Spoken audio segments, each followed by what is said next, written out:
What's up? Hey, we're gonna check something out today. We're gonna find out if we can get these two monitors for the G1000, the TNxi system from Flight Sim Builder. We're gonna see if we can make those work through an HDMI adapter to HDMI to USB using DisplayLink technology. Now, if you're wondering what did I just say, we're using this adapter, which is two HDMI ports. They go in. That's 1 and 2, one for each of those.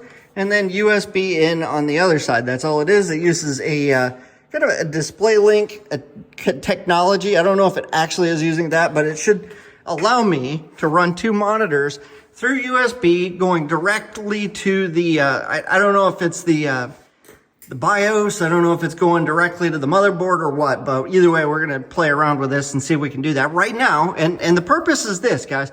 These are right now, they're taking up place. They're taking up space on my video card back here. They're taking up space here, so I could never have, the way that this is set up right now, I've only got 4 slots. I could never have a wraparound experience here with this Flight Sim. But if I can get these two monitors to work using the DisplayLink technology over here, so they're not taking up a spot on my graphics card, that will free up 2 spots, allowing me to have a wraparound experience if I would want to have one of those, okay? So that's what we're doing. Let's see if we can make that work.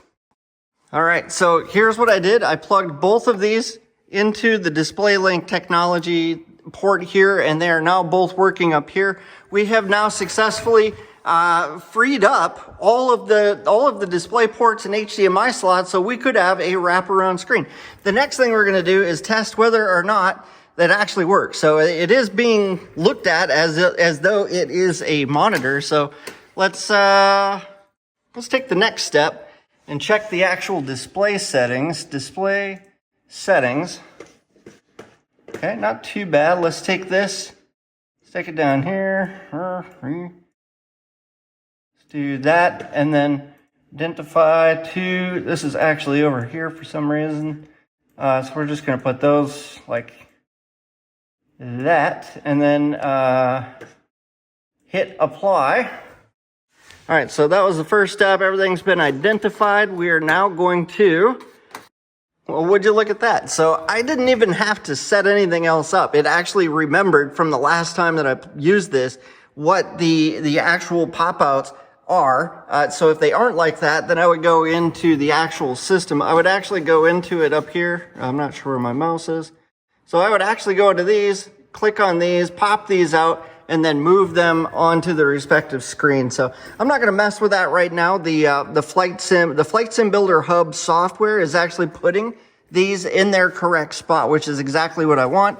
Everything, let's see, everything should be working there. It looks like that's working there. Our comms, looks like the comms are working. So nearest, we got things are working. I'm just kind of playing around with the buttons, turning on the terrain. Without going for a flight, I'm not going to play around with the autopilot right now, but the heading bug seems to work. The altimeter bug seems to be working just fine there. I'd say that